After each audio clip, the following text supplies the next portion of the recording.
Everything the climate activists got wrong in 2022. I'm Sheila Gunn Reid, and you're watching The Gun Show. This free episode of The Gun Show is brought to you by... Episodes here for Rebel News. You know, our company is growing quickly, and we'd actually like for your company to grow too. That's why this ad space that I'm speaking through right now is actually available for you to purchase. So instead of people listening to me, they could actually be learning about your company, learning about your business. If this interests you, if this is an opportunity you'd like to capitalize on, send us an email at ads@rebelnews.com.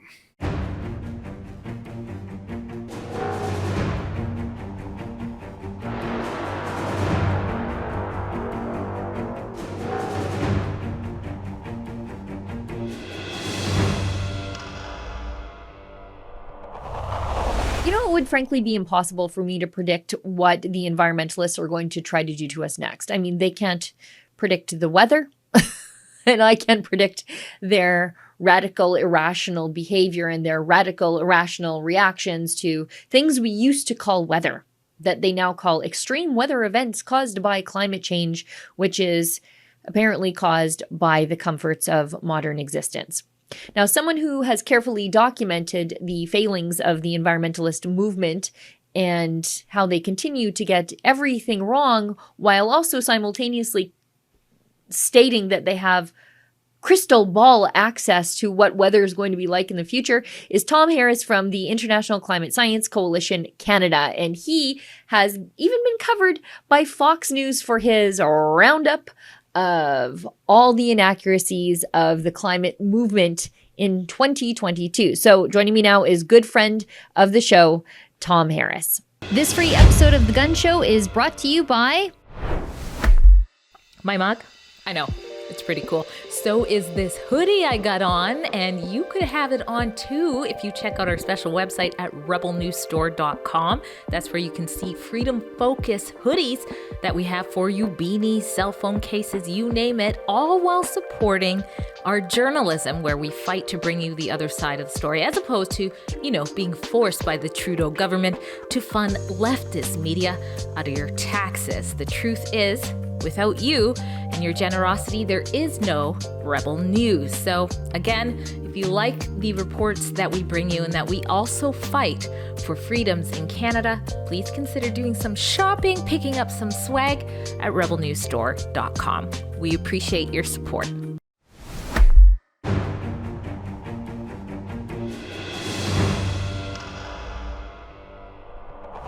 So joining me now is good friend of the show, Tom Harris from the International Climate Science Coalition Canada. And Tom has done an incredible roundup of, I guess, the things that the other side got wrong about climate change, which for me is normally everything Yeah, exactly. in 2022. So I wanted to ask you about that, and hopefully we can go through that together because, these are also the same people who are telling us to trust the experts, trust the science, follow the science. And when we do, they get everything wrong. But I wanted to talk to you about, where is this going? What does the future of climate science bring? Well, it's interesting because we don't really know the future of climate change. And, interestingly enough, Chris Essex, for example, who's a applied mathematician, he just retired from Western University of Western Ontario. He says that not only do we not understand the climate, but we will probably never be able to forecast climate. The reason is that it's such an incredibly complex system. The biggest computers in the world, if you use them to try to forecast climate change and you included all the parameters that matter, it would take longer for the computer programs to run than it would for nature to actually unfold. In other words, let's say the computer program was forecasting climate for 10 years from now. It would take more than 10 years for today's best computers to even model that and to even give us an answer. So the fact is, we cannot forecast future climate. And I think the appropriate attitude for most people is to be skeptical. And, Dr. Ball, and we'll talk about him in a second because he was my hero. Unfortunately, Dr. Tim Ball passed away just just a few months ago. But when Dr. Ball was criticized as being a skeptic, he would say, "Thank you," because you're supposed to be a skeptic. I mean, that's what science is all about.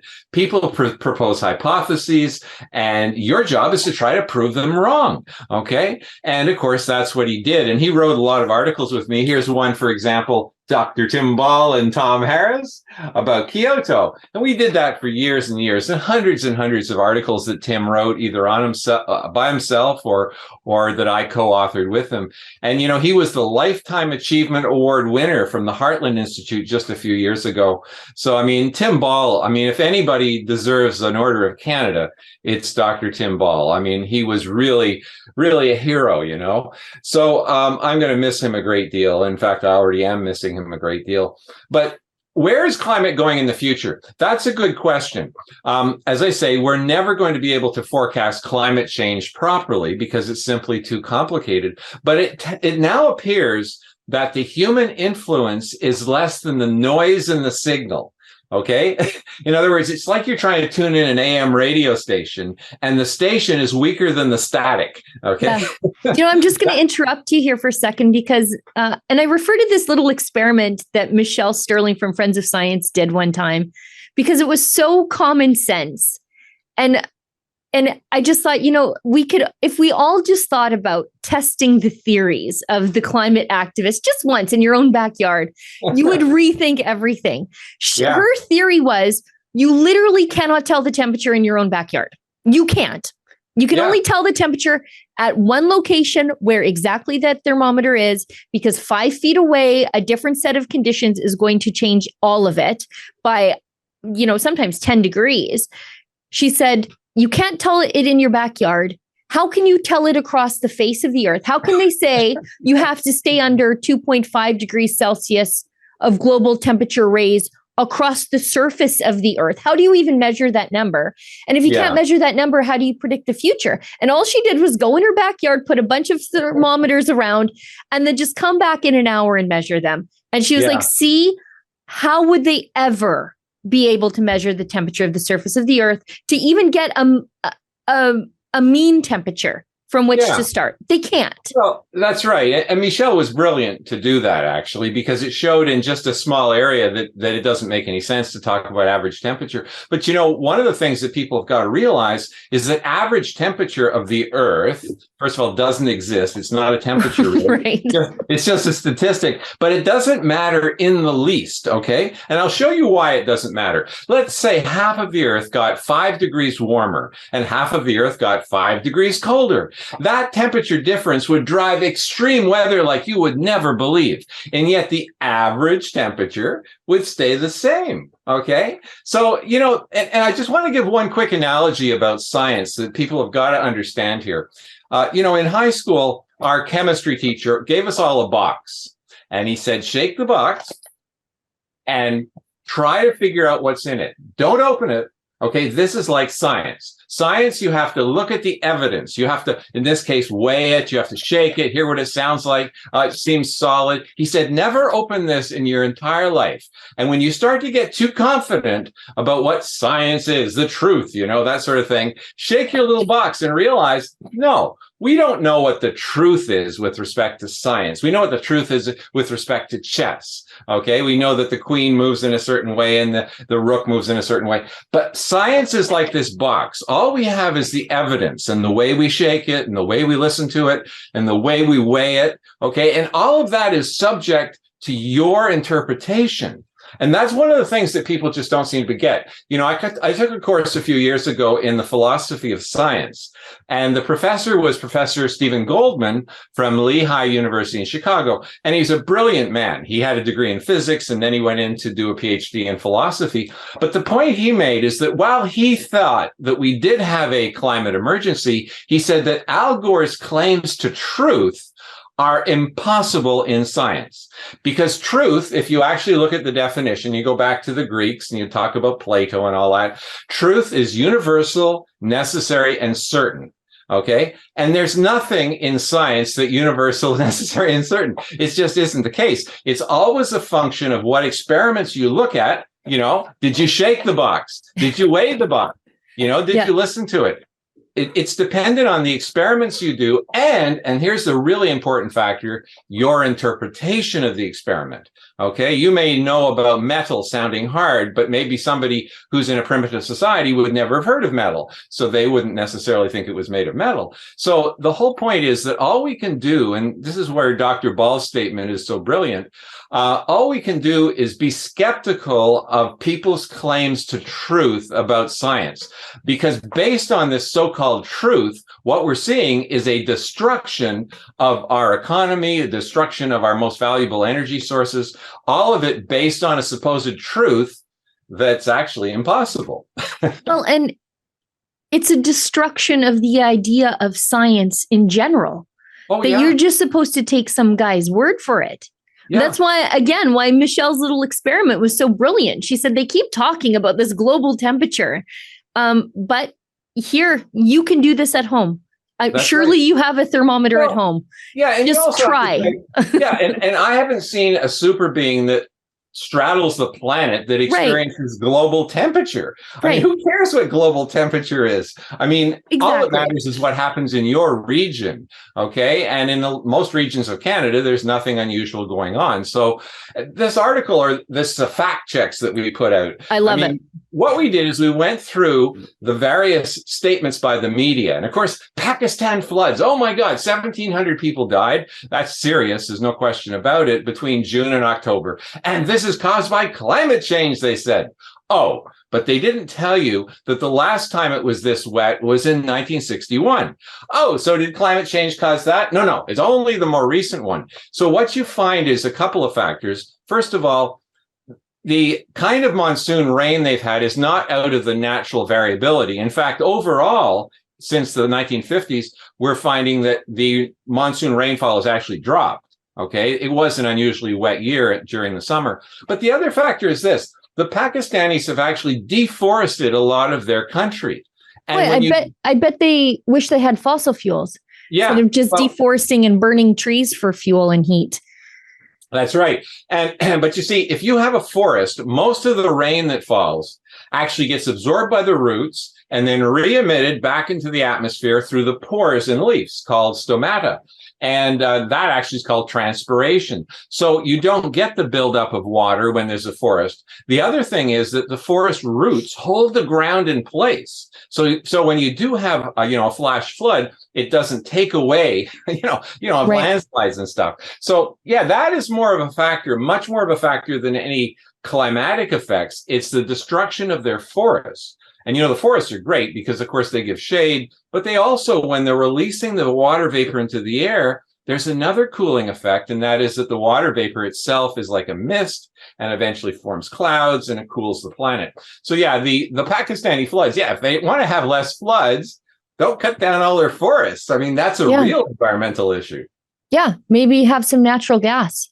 Yeah. to heat your homes and cook your food. People have to realize, coal saved Britain's trees. Sure.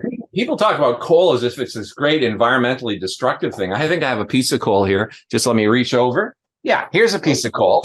This is from Kentucky. Okay, it's from Eastern Kentucky, and it's a very solid piece of very nice bituminous coal. And the bottom line is that before they were using coal, they were cutting down all their trees, not just for the ships and everything, but also for fuel.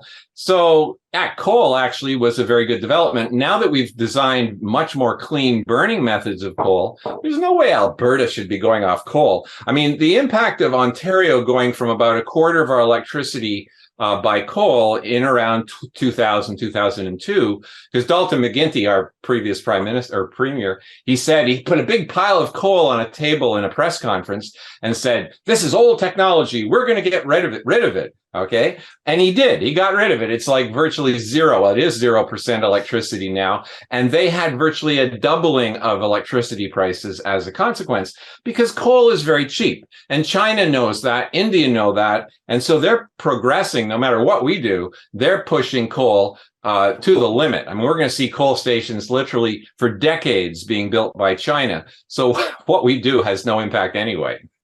Right. And that pursuit of green energy and phasing out coal caused the manufacturing industry to collapse in Ontario because it just became too expensive. Yeah, yeah, exactly. And of course, a poor society can't protect the environment anyways. Right. So, I mean, if you're really concerned about protecting the environment, you want to have prosperity. And you want to have it for another reason. You know, one of the issues we looked at was Hurricane Ian. Mm-hmm. You know, they said, "Oh, it's caused by climate change." Well, again, that's ridiculous. I mean, it was one of the most damaging storms in American history. But why is that? It's because there was more stuff to knock down. Right. Okay. Yeah, 100 years ago, yeah, in the last 100 years, there's been a 13-fold increase in infrastructure. So that if you go to a beach in Florida where there was one hotel 100 years ago, you know, statistically, there's 13 now. So while they're built better, there's just a lot more to knock down, and so of course you're going to have more damage. But, you know, you have to remember that the past hurricane season was actually a fairly quiet season until Hurricane Ian came along. And then the NOAA, National Oceanic and Atmospheric Administration, American government, here's what they said. There is no strong evidence of century-scale increasing trends in U.S. landfalling hurricanes or major hurricanes. Similarly, for Atlantic basin-wide hurricane frequency, and again, this is the American government, okay? Media don't like to report on it. Right. There is not strong evidence for an increase since the late 1800s in hurricanes, major hurricanes, or the proportion of hurricanes that reach major hurricane intensity. So to say that we are causing it from our greenhouse gas emissions is doubly wrong. First of all, that doesn't contribute to hurricanes, but there hasn't been an increase anyway. Right. So what are they talking about? And I think that brings us to the European drought because, once again, as with every weather condition, literally every weather condition, somehow caused by climate change, as you rightly point out, Europe experienced its most severe drought in 500 years. But I don't know how my comfortable SUV went back in time and caused the last mega drought. There's nothing that Jeep can't do, apparently. Yeah, 1540 was the last mega drought. But, you know, it's interesting, Sheila. I'm going to send you a link that you might want to share with people later. And it is the actual extreme weather record for all U.S. states, okay, put out by the National Oceanic and Atmospheric Administration. It's the best of its kind in the world. And, you know, it's a pretty big area, the whole U.S. And what you find is if you look at it, you see 50 states with at least 5 records per state, maximum temperature, minimum temperature, most snow, most rain, highest wind, that sort of thing. Sometimes there's other ones like snow depth or hail or things like that. So at least 250 records. And what you find is that, you know how many records were set in 2022? None. 0. Okay. Now, statistically, with that many records being kept, you'd expect at least to have a few every year. If you go back to 1936, you find that there were 27 extreme weather records set for states, 27 in 1 year. And those records still stand. Okay. So that is the best database in the world of its kind. And it just doesn't support the narrative. So obviously Biden's ignoring it. But concerning the European drought, we got to look at what did the IPCC say itself, okay? Because often what you have is the summary for policymakers distorts it. Coming out in the next few weeks will be the synthesis report, the IPCC AR5 assessment report 6. It's going to be the synthesis report, which summarizes all the most recent reports. And this is written for lay people and politicians. So you can be sure that they're going to bring up things like the drought and say how terrible it is. But if you actually look into the science of the AR6 reports, you find that they actually say this. They say, with respect to hydrological drought, okay, that's when you don't have enough rain, prolonged periods of below normal precipitation in Western and Central Europe, the IPCC said this: in areas of Western and Central Europe and Northern Europe, there is no evidence of changes in the severity of hydrological droughts since 1950. And if you actually look at the literature, of course, the IPCC is supposedly based on the literature, you see, for example, this study here. Vincent Serrano et al. It's quite a few of them, I guess.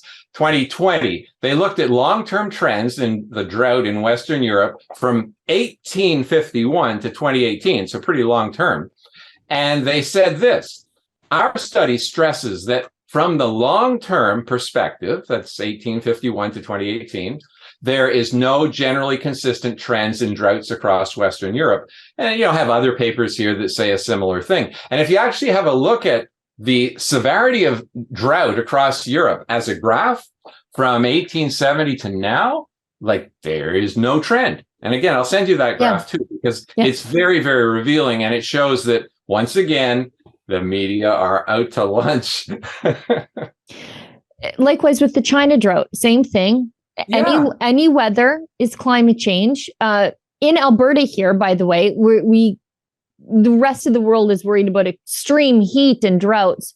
I think it was in the first 2 weeks of December, we broke over 40 low temperature records here in Alberta.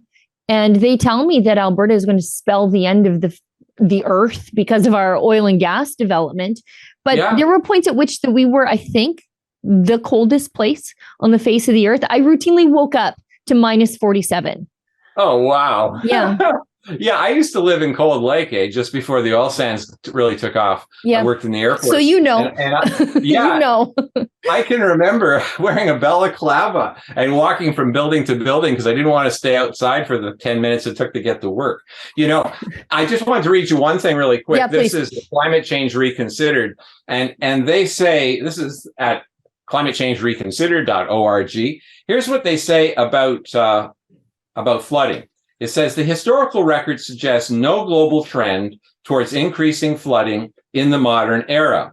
While proxy data, that's data from things like seashells and, trees, tree rings, things like that. Proxy data give a contradictory picture of major floods due to natural causes, more flooding during cold periods than warm times. So, this is one thing they get completely backwards. They're constantly saying, with global warming, we'll have more extreme weather. But then they say in the next breath, they say, and the warming will occur most in the Arctic. And you think, oh, well, what is it that drives weather? It's the temperature difference and pressure difference between high and mid latitudes on Earth. So if temperature is rising in the Arctic more than the rest of the world, that means the temperature difference between the Arctic and lower latitudes would be less. So the driver of extreme weather is weaker. It's in a warmer world where we have more tranquil weather. And, Sally Balunis, who was from Harvard University, she pointed out that on the shore of England during the Little Ice Age, 1700s, we saw total towns washed away by floods. It was storms in the cold period. The Chinese found the same thing. In fact, here, concerning the China drought, it's really important to look at when did China set its record for the worst drought in the last 1,000 years. It was called the Ming Dynasty mega drought, 1637 to 1643, and actually it led to the change of dynasties. And that was such a significant event for two reasons. One, there was a natural drought going on, but there was also a strong volcanic eruption in 1641. And for various complicated meteorological reasons, when you have a volcano at the same time as a drought, it emphasizes and worsens the drought. Okay, so once again, the record was set for China in 1637. Like, what's going on? Come on. My SUV strikes again. Yeah, again, right. Nothing They were pretty advanced. They must have had coal-fired power stations. And, it goes on and on. I mean, the famine in the Horn of Africa. Okay, the nearby countries to Somalia didn't have the famine because even though they also had drought, they didn't have a collapsed farming system the way Somalia is just broken down. And, Somalia is a great example of what happens if your country gets too poor and falls into complete chaos like it is in much of Somalia over the past few decades.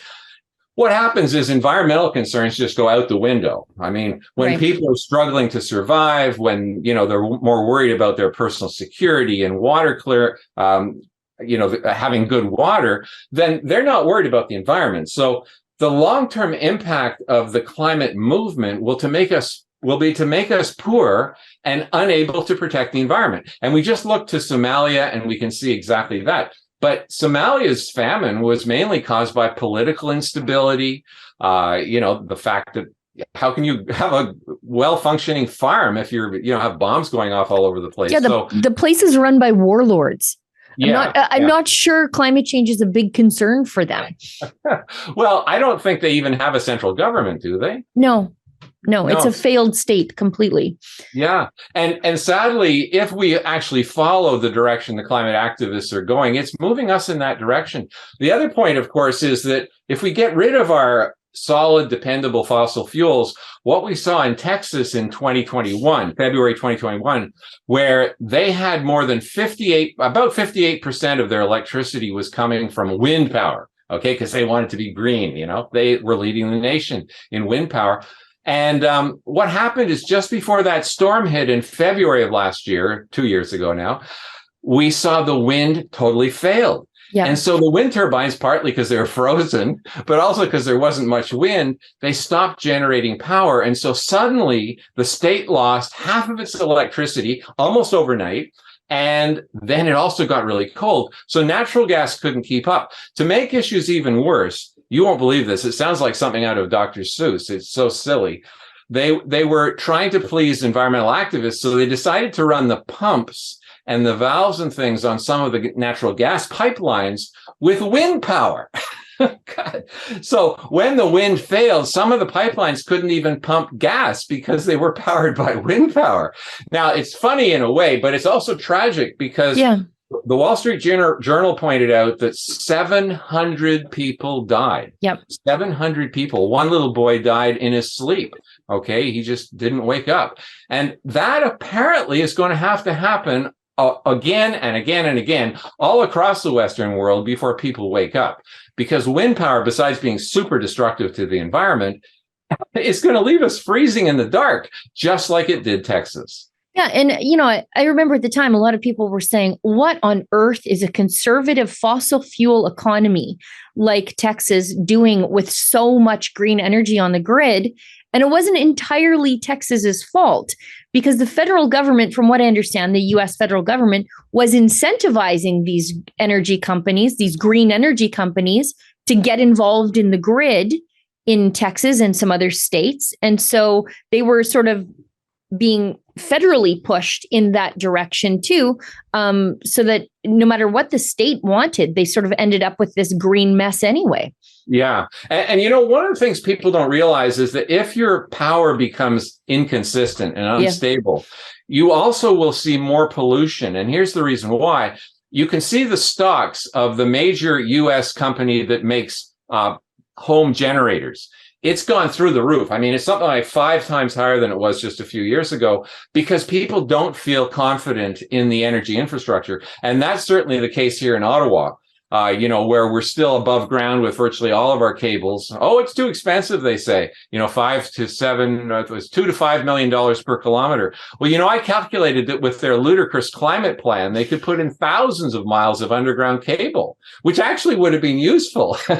Yeah. But instead, they're going to have it all above ground, and they say they can't afford, sensible approaches. But yeah, we're going to see home generators burning gasoline or diesel fuel or propane or whatever, operating in everybody's backyard. And those produce hugely more pollution than just a clean natural gas line that comes into your furnace. So in the long run, you destroy the environment, you destroy the economy, you destroy people's lives.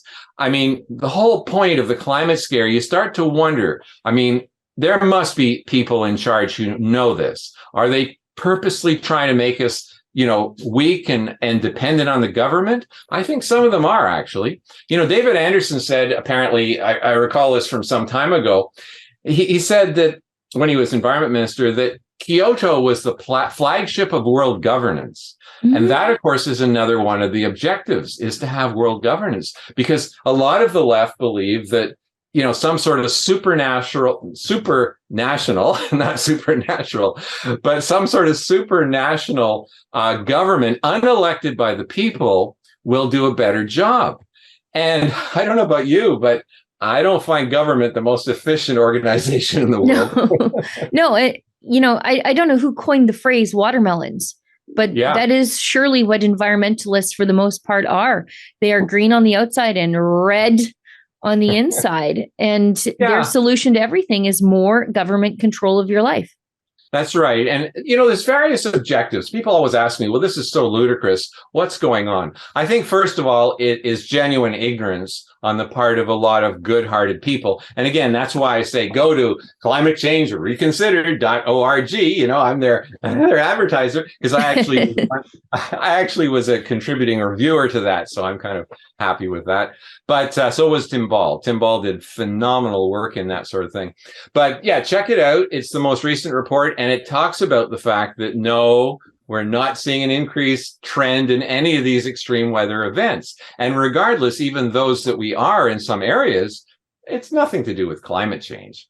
Or they're completely offset in other places, as you point out about the UK heat wave.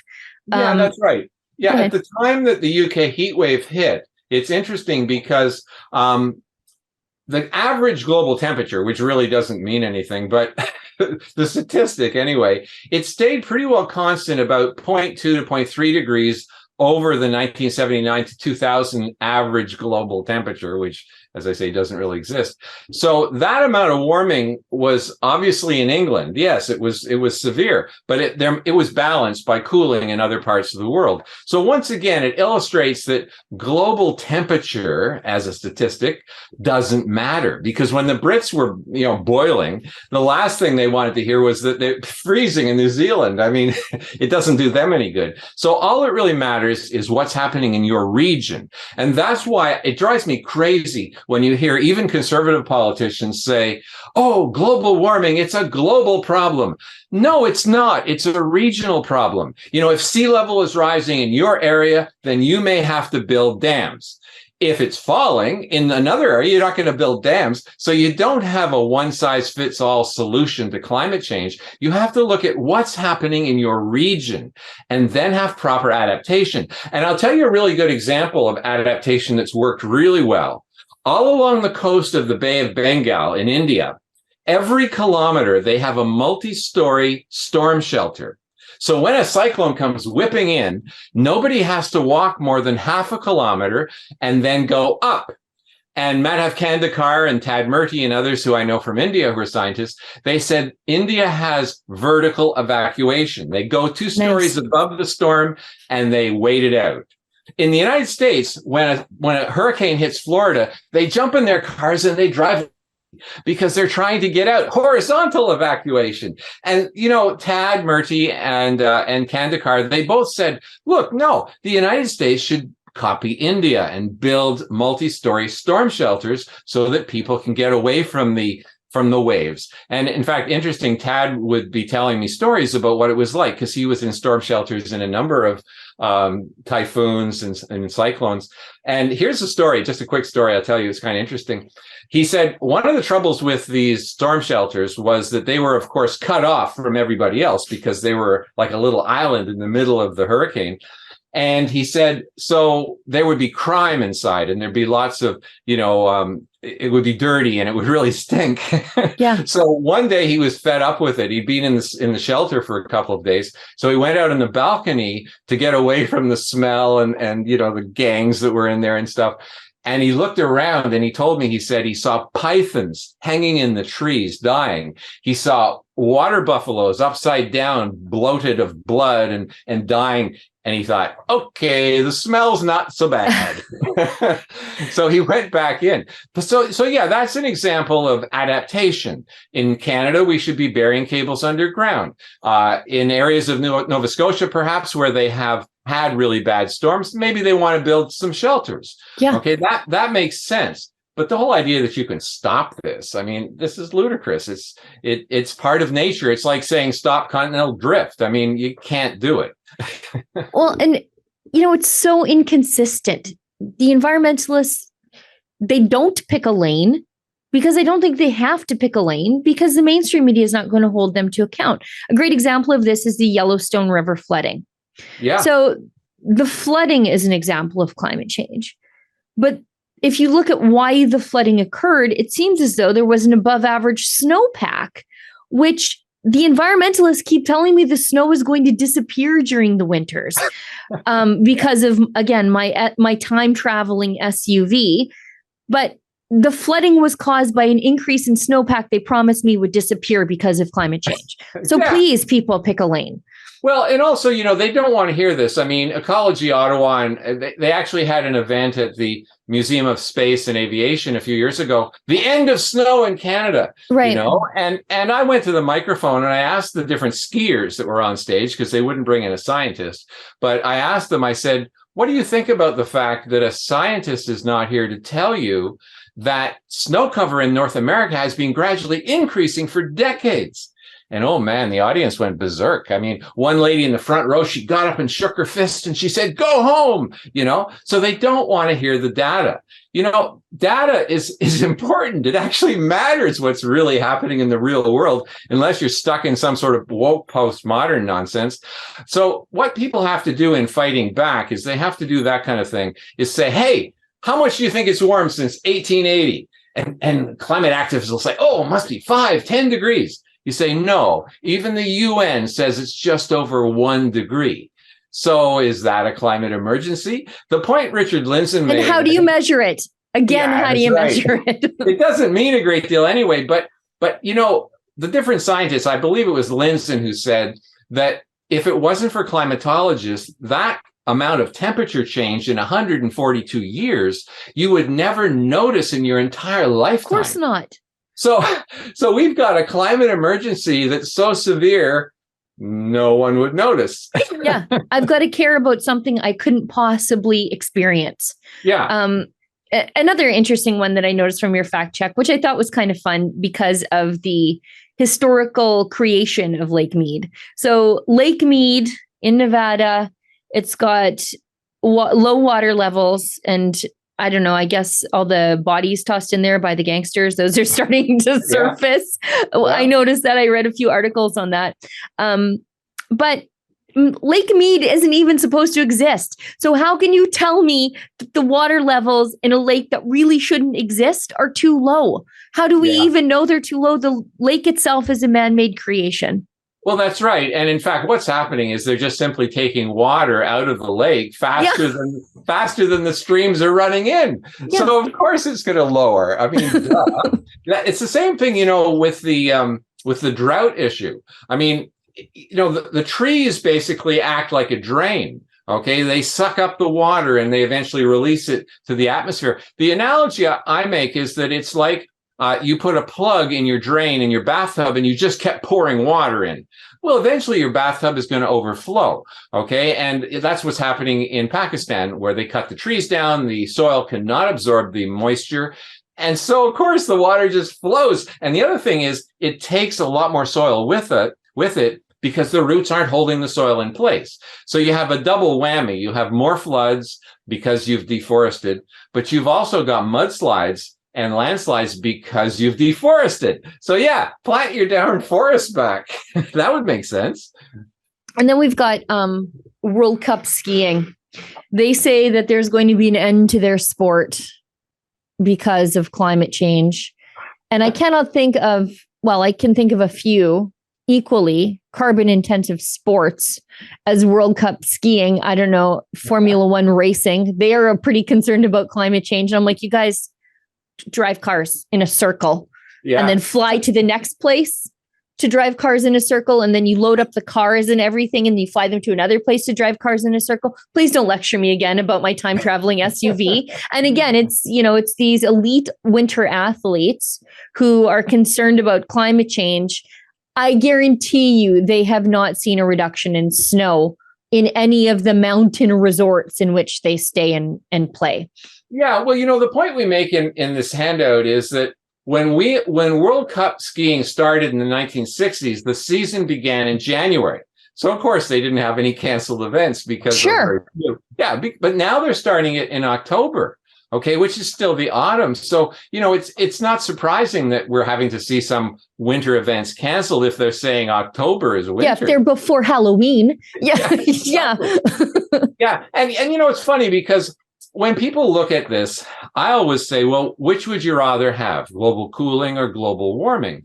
I mean, cooling, cold weather kills 20 times more people around the world than warm weather. Yep. So for humanity as a whole, it would be a good thing if our winters got less severe.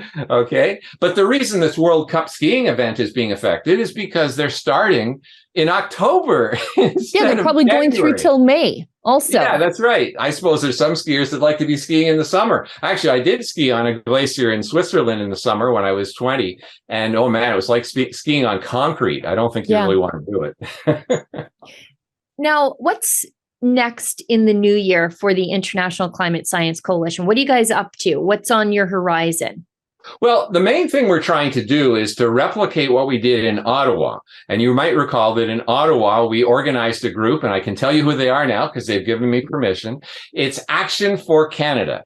Okay, based in Vancouver, and they have chapters all across Canada. They're very brave and very knowledgeable people who are doing really excellent work on a whole lot of issues. But they had me give a presentation to them back in July of 2022. And they really liked it a lot. So they asked how they could help. I said, well, there's an Ottawa election coming up. Why don't we go to the public debates and bombard the questions with inconvenient but important questions?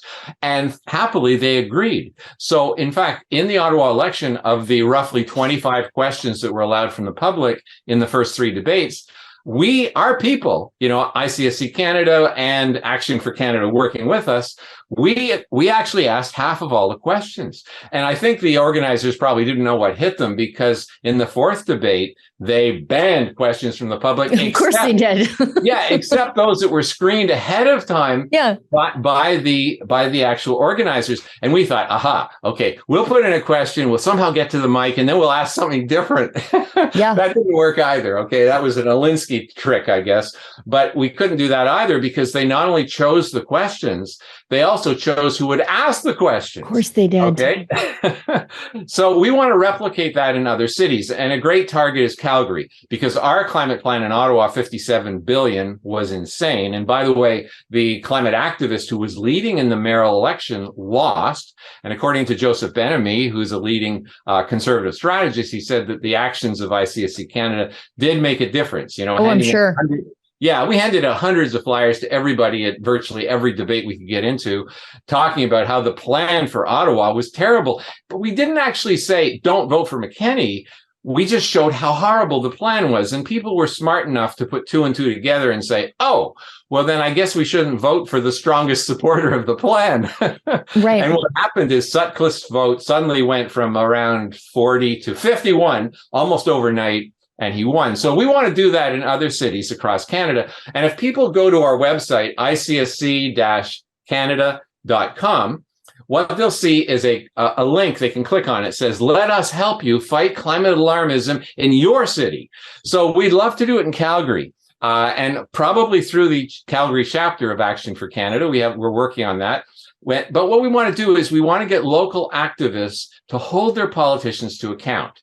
Because it's very easy in many cases to point out to them what would happen if you actually did your plan. And we did that in Ottawa, and I think a lot of the public woke up. We want to do that across Canada, though. We've had a few people already apply. They fill out a little form. They say, here's the problem I'm concerned about in my municipality. Here's a link to the plan. And then we look at it and decide, okay, we can help you. And then we start to do it. So while I may not physically go to all the different locations that ask for help, we can organize and help them ask questions and, write articles and that sort of thing to hopefully diffuse the climate scare all across Canada. Edmontonians, if you're watching this, and I know I have a large Edmontonian viewership, Amarjeet Sohi was Justin Trudeau's natural resources minister. He is instrumental in blocking those pipelines, and he is not going to let Calgary be the environmental superstar of this province. Get out in front of this right now and reach out to my friend Tom for some help, because he will help you, because we don't need proof that Amarjeet Sohi is an environmental radical. He's already shown us when he sat in Justin Trudeau's cabinet, and now he's the mayor of Edmonton. And he is, as I said, he's not going to let the sun shine only on Calgary. He wants to be a superstar too. That's right. And it's only superstar for a short period because in later administrations, they'll wake up and say, oh my God, what a mistake. And so, but what we're trying to do is, a lot of these plans are already in place, but we want to shorten the length of time before they're kicked out. Yeah. Okay. So people do send us, fill in the form, let us know. We'd love to help you because if we can defeat this at the municipal level over and over and over, it'll percolate up. Yeah, and that's one thing we should have learned from COVID is that all of these bad policies can be implemented at the municipal level and just you get this patchwork quilt of legislation through municipalities and you never had to have government overreach from the province or even from the federal government because your local mayor was happy to do it to you. That's right. So Ottawa was going to stop climate change. It's interesting as a joke here. We figured out that if you believe the UN's climate science, the impact of Ottawa going to net zero by 2050 and staying that way all the way to the end of the 21st century would be, drum roll, 1/10,000th of a degree C for $60 billion. I mean, that was one of the points that Jay Nira brought up. He was with the People's Party of Canada. He was working with us. He went to the mic and said, my God, he essentially said, can't you find a better way of using your money, our money? Yeah. Yeah. So, I mean, the climate scare is so ludicrous that common people, average people with a little bit of knowledge can massacre the politicians. And I really want to do that all across Canada. Well, and again, let this be a lesson. Politicians are not smarter than you. And environmental activists, they're definitely not smarter than you. They use language and phrases to obscure the meaning of what they plan to do to you. And they make things purposefully complicated when they are definitely not. And so once you break these things down, as Michelle Sterling did, into practical terms and experiments, their ideas fail every single time. So my advice to people is to not be intimidated and to get involved. That's right. Get to the microphone, ask your questions, be brave, or you will lose your society. That's right. Tom, thanks so much for coming on the show. Thanks so much for taking the time. I know I took a little bit more of your time than I normally do, but I really appreciate it. Happy New Year. Merry late Christmas. And best to you and yours, and good luck in your future endeavors, educating the public on how to hold their politicians to account. Yeah, and thank God for Rebel News. Thanks. Man, you guys are fantastic. Thanks, Tom. We'll talk soon. Yeah, bye. This free episode of The Gun Show is brought to you by... Episodes here for Rebel News. Our company is growing quickly, and we'd actually like for your company to grow too. That's why this ad space that I'm speaking through right now is actually available for you to purchase. So instead of people listening to me, they could actually be learning about your company, learning about your business. If this interests you, if this is an opportunity you'd like to capitalize on, send us an email at ads@rebelnews.com.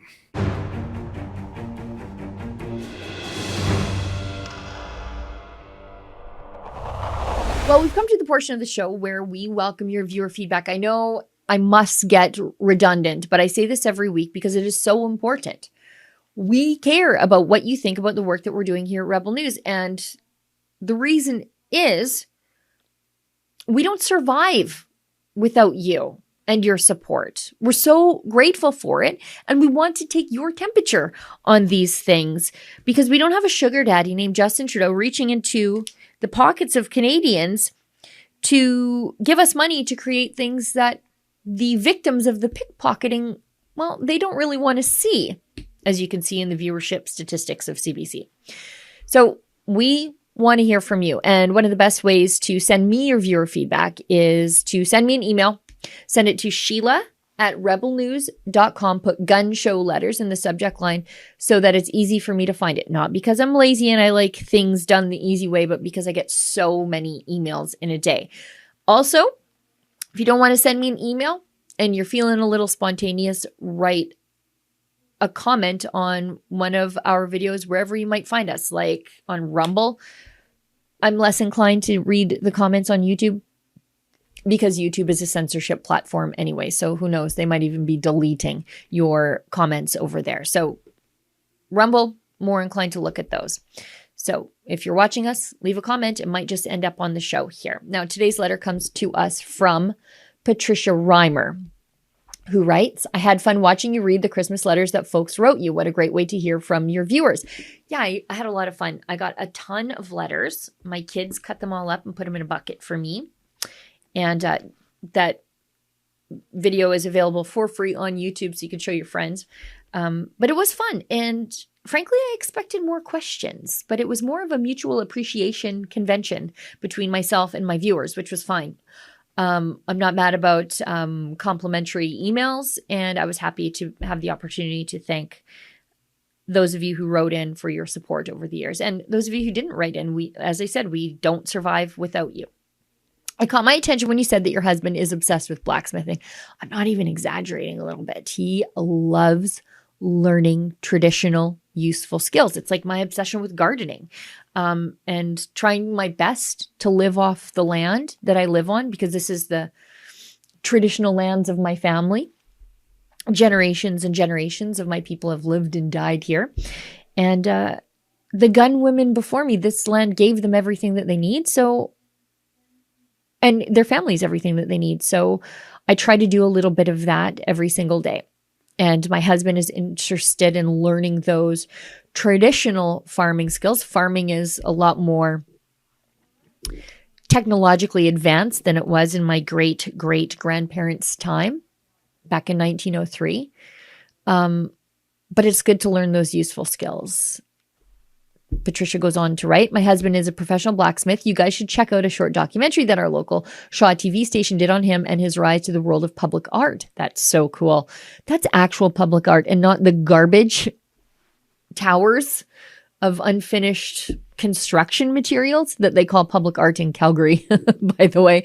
He now has public art pieces across Western Canada and in the states of Colorado, Utah, and Texas. My hubby and I are passionate freedom fighters. You know what, Patricia? People with useful skills generally are, truckers, farmers, blacksmiths. Paul drove with the Freedom Convoy from our home in Cranbrook, BC, and stayed in Ottawa for 10 days. I work with Greg Hill, the founder of Free to Fly, a nonprofit committed to supporting Canadians' right to travel. We've interviewed Greg Hill on Rebel News quite a bit. Paul loves to show off his shop and even gives blacksmith lessons from time to time. If you're ever around Cranbrook, please stop in for a tour and a visit. Don't threaten me with a good time, Patricia, because I just might. My daughter plays rugby in BC quite a bit, and so I just might take you up on that offer. Patricia Reimer. And she also sends me a link to my husband's next YouTube viewing session of her husband, artist Paul Reimer, on Shaw TV. Thanks so much for the letter, Patricia. I mentioned it as I breezed through your letter, but it is true that most of the people who made up the Freedom Convoy were useful people with real tangible life skills. They do the things that you can't do from behind a laptop. And it was those people who kept us going during the pandemic. And it was also those same people who were hurt the most by Justin Trudeau's restrictions and mandates. Well, everybody, that's the show for tonight. Thank you so much for tuning in. I'll see everybody back here in the same time, in the same place next week. And as always, don't let the government tell you that you've had too much to think.